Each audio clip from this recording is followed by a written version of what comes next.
A small black boy asked the police officer for food, but instead of receiving help, he was taken to the police station like a criminal. Everyone who saw what was happening couldn't believe their eyes, but one person decided they would no longer stay silent. This story reveals the hidden cruelty of a system capable of breaking the life of even an innocent child. What happened next will shock even the most seasoned observers. But let's start from the beginning. It was around 8 in the evening. Jaden, a thin 8-year-old boy with short cropped hair, was walking down the sidewalk, clutching his stomach. He was so hungry it felt as if pain pierced his body with every step. His father had been working late for 2 days in a row, taking on night shifts at a warehouse to make ends meet. There was hardly any money left for food, and Jaden had to figure out a solution on his own. The park Jaden passed through was nearly empty. The branches of the trees swayed gently in the breeze, and silence reigned, interrupted only by the occasional sound of passing cars. Suddenly, his gaze fell on a patrol car parked by the curb. Jaden slowed his steps, wondering if he should ask the officer for help. He remembered his father's words that not all officers were bad, but doubt lingered in his heart. Jaden made up his mind. Slowly, with trembling knees, he approached the car and tapped on the window. Officer Thomas Williams, a tall white man with stern eyes, lazily looked up from his notes and squinted, examining the boy. "What do you want, kid?" he asked irritably.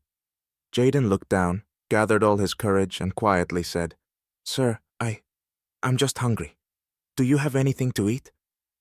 For a moment, the officer froze as if considering what he'd just heard. But there was no trace of compassion on his face. He had worked in this neighborhood for years, and his stereotypes about its black residents were deeply ingrained.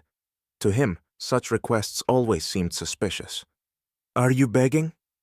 Williams gave Jaden a contemptuous look. "You don't look hungry. You look like you're up to no good." Jaden didn't understand why the officer was speaking to him this way. Fear crept over him.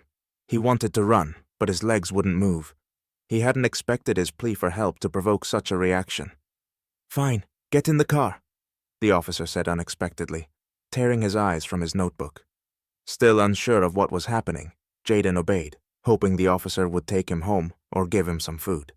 But as soon as he sat in the back seat, Thomas started the engine and headed not toward the residential area, but to the police station.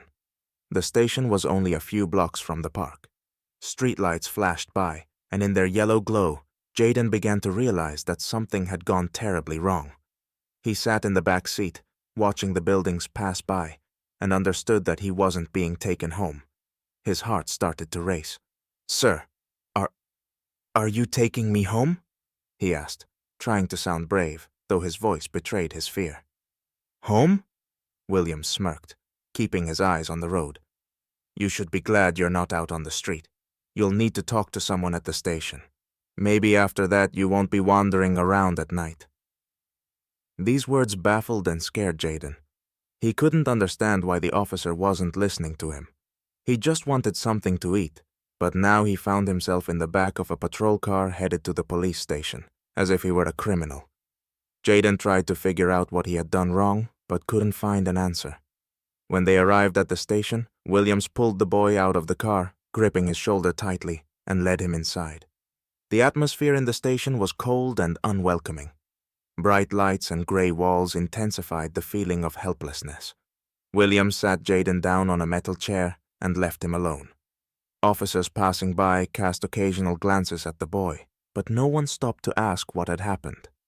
They were used to Williams frequently bringing people to the station whom he considered potential threats. No one asked questions, but one officer, Sergeant Lisa Jenkins, noticed the boy and immediately sensed that something was wrong.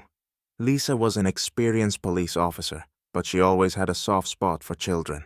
Seeing little Jaden, sitting alone and frightened, gnawed at her.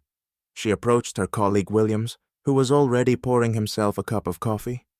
"Thomas, what happened?" she asked calmly, but with a hint of disapproval. "Nothing," Williams replied dismissively. "Caught this kid wandering the streets. I'm sure he was up to no good. I know these types. Brought him here to figure it out." Lisa frowned. She knew Williams often acted based on his prejudices. His stereotypes about black kids often prevented him from seeing the truth. But this was a child, and Jenkins couldn't just let it go. "Thomas, he's just a kid. Did you talk to him? Did you find out what happened?" she pressed, her eyes already glancing toward the boy. "I know what I'm doing, Lisa. I'm not new at this. This kid is definitely up to something," Williams snapped back. But Lisa wouldn't stop. She approached Jaden, crouched down in front of him, and gently asked, "Hey there, little guy. What's your name? What happened?" Jaden looked up at her with big, scared eyes and trembling replied, "My name is Jaden. I was just hungry. I only wanted some food." His words struck Lisa to the core. She slowly stood up and shot a reproachful look at Williams. Everything became clear. It was another situation where an innocent child was subjected to injustice because of the color of his skin. Jaden's words were simple, but their weight was heavy. Lisa Jenkins felt anger and despair building inside her. How had it come to this, that a child was brought to the station simply for being hungry? For her, this situation symbolized how deeply racism was embedded in the system she represented. She couldn't let this go unnoticed. "Thomas, are you serious?" she asked quietly, but with fury in her voice. "This boy just asked for food, and you're treating him like a criminal." Williams, up to that point completely convinced of his righteousness, merely shrugged. "Lisa, you don't get it. I know these types. If you give them an inch, they'll take a mile. I just stopped a potential problem." Lisa couldn't believe what she was hearing. Her outrage grew with every second. How could someone be so deeply entrenched in stereotypes that an innocent act was turned into a cause for suspicion? She could no longer stand idly by. "Thomas, you brought him here for no reason. You didn't even try to understand that he's just a child." Lisa raised her voice, and other officers started to pay attention. The atmosphere in the station shifted. Everyone who heard the conversation began to listen closely. But Lisa didn't stop there. She quickly realized that if she didn't draw attention to this story, Jaden would become just another unnoticed victim of prejudice. She pulled out her phone and took a photo of Jaden sitting on the chair, his face tense and his eyes full of fear. "What are you doing?" William snapped, noticing her actions. "Doing what I must. You can't treat people like this, Thomas, and you will answer for it." Lisa posted the photo with a brief description of the situation on social media. The post quickly gained traction. People began sharing the boy's story, and within an hour, it had gone viral. A wave of outrage swept across the internet. The comments said it all. How is this possible? Why is a child in the police station just for being hungry? This is pure racism.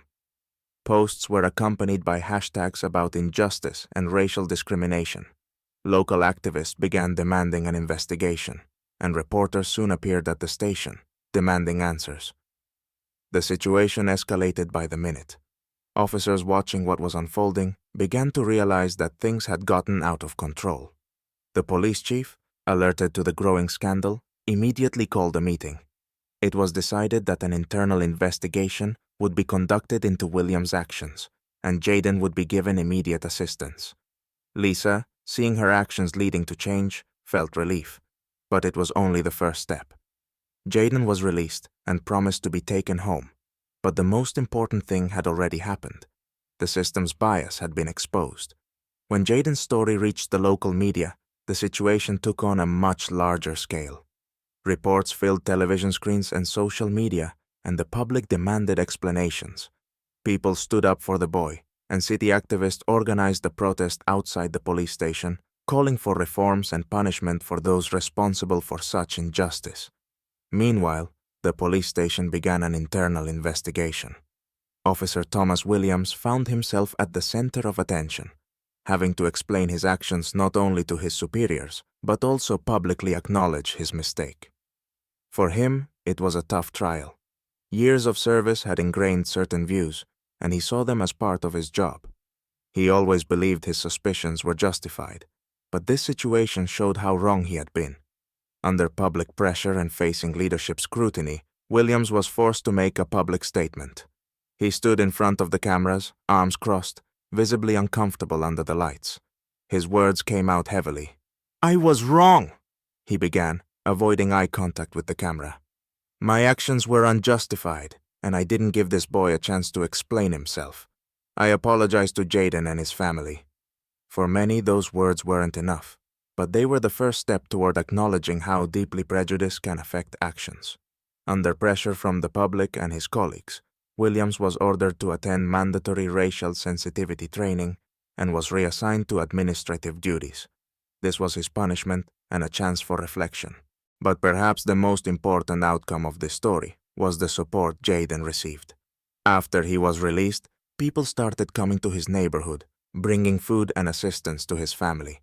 Jaden's father, who had been working hard to provide for his son, was touched by the attention and support from the community. They no longer felt alone in their struggle. Jaden became a symbol of change.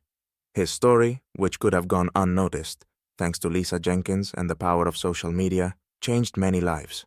Local activists used this case as a platform to demand reforms in the police system. Thanks to their efforts, discussions began in the city about the need to restructure law enforcement, improve police training, and eliminate bias. Lisa Jenkins, who played a key role in exposing the injustice, was recognized for her actions.